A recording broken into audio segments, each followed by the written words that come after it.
Are you interested in knowing that China is conquering the world step by step? The current president of China, Xi Jinping, overtook position in 2013. Since then, he has sought to change China and eventually the rest of the world to fit his ideas. The Chinese Communist Party has always been a repressive and authoritarian group. However, under Xi, the party has not only made its authoritarianism worse, but has also started to export it to other countries. Hello there, guys. Welcome back to the channel and greetings. Today's video will discuss China's dominating power that will isolate many countries under it, so be sure to stay focused. China is considered to be the corrupt state. Xi started a massive campaign against corruption in the Chinese security establishment shortly after he took charge. China did have a considerable corruption problem at the time, currently ranked among the most corrupt in the developed world. However, Xi's purge wasn't just meant to get rid of corrupt politicians and military leaders. It was also meant to eliminate anyone who could challenge his power. So it's not surprising that as Xi sent thousands of people to prison, he started to lay the groundwork for removing limits on how many terms a president can serve. China is establishing its feet on the globe. In 2018, Xi Jinping reached his goal when the Communist Party, almost entirely made up of Xi supporters, voted to take term limits out of the constitution. But for the CCP, running China isn't enough. They must bring down the liberal global order based on Western democracies to stay in power. China has two plans for how to do this. The first is the simplest and most direct way, beginning right off their shores. China's plans to become the world's leading superpower will never come true if it can't first take down the USA, the world leader. To do this, it must first get the US out of the Pacific Ocean for good, establishing a solid navy. A strong navy determines a strong nation. Navies need soldiers, although China is getting its people, and the rest of the world is ready for war with the U.S. China has never been able to take on even the Pacific forces of the U.S. Navy, let alone the whole force of the U.S. Navy. But over the last 10 years, China's ability to take on the U.S. Navy has grown dramatically. When Xi first took power, China could only dream of having the power it has now. Since the end of the 2010s, many Chinese action movies have been shown worldwide. In the Hollywood movies, the Chinese heroes always fight against corrupt Americans. China is also threatening to ban all movies with Chinese villains, as the U.S. producers found out in 2012 that when the remake of Red Dawn had to release, a lot of reshoots and editing were held to change what could have been a believable Chinese act of war against the U.S. into an attack by North Korean troops. China is competing with the U.S. The country may still be behind the U.S. regarding long-range targeting, but studies have shown that they can hit a moving target far from their shores. No one knows how well the Chinese military will do regarding physical and electronic attacks, and this is a devastating point to remember when talking about how strong China's military is. The Vietnam-China War stalled. Even though China has made progress in modernizing and growing its military, it has never been in a modern war, so its military is still very inexperienced. Even though Vietnam was already very weak from its long war with the U.S., the last war it fought against Vietnam in the 1970s was a humiliating defeat. Vietnam and China ended up fighting a stalemate, and even though China declared victory, it was Chinese troops who had to go back across the border. Modern combined arms warfare is something the Chinese military hasn't done much of. The country didn't even have a joint command structure until recently, so its different military members couldn't work together in a battle situation. China is overtaking the state of Taiwan. China has said for years that Taiwan would still be able to rule itself after the Union. This is part of its famous One Nation, Two Systems plan, which was put into place in Hong Kong after the British gave it to the Chinese. One Nation, Two Systems was supposed to ensure that Hong Kong's people could keep their democratic freedoms and independence for 50 years after the British left.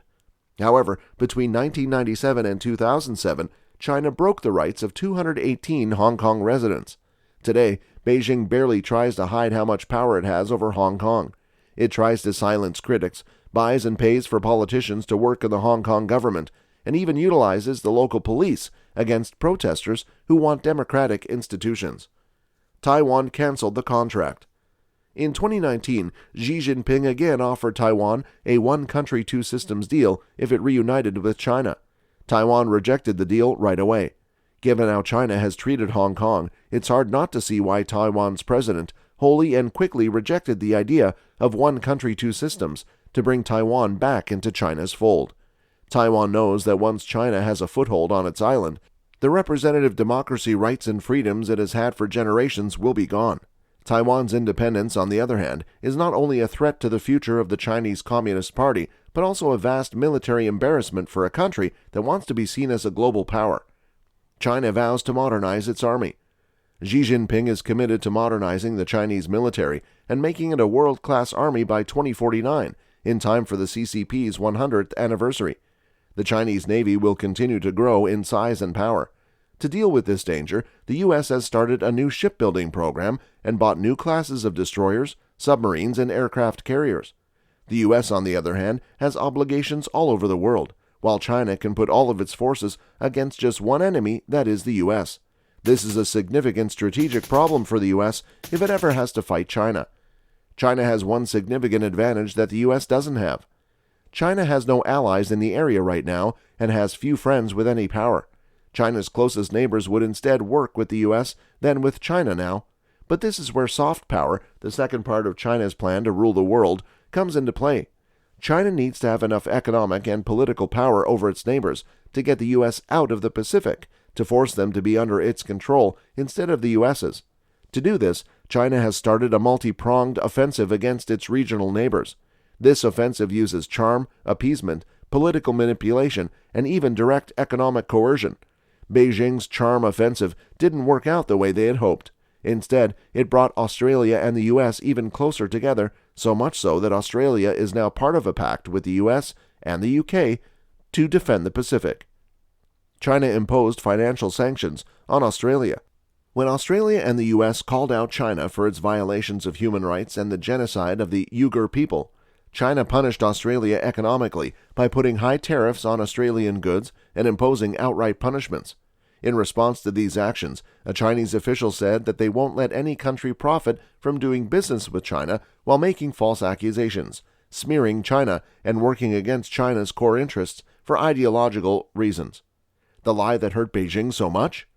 Australia blames the country for things like this, taken with a drone and stolen out of the country. China has a long history of chemically castrating Muslim minorities in its western provinces, separating families, jailing tens of thousands of people without reason, and forcing Uyghur women to have abortions and be sterilized. For these human rights abuses, China has been rightly criticized worldwide. The country says it's just fighting religious fundamentalism, but in reality, it's carrying out a quiet mass murder, and about 1 million people have already died. China influences international governments with the U.S.'s help. Huawei has become the world's biggest exporter of surveillance technology, with sales to more than 60 countries.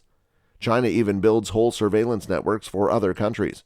China is slowly but surely changing governments worldwide, and the U.S. is unintentionally helping to do so.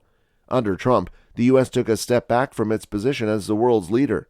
This was most clear in the South Pacific, where Taiwan questions U.S. assistance.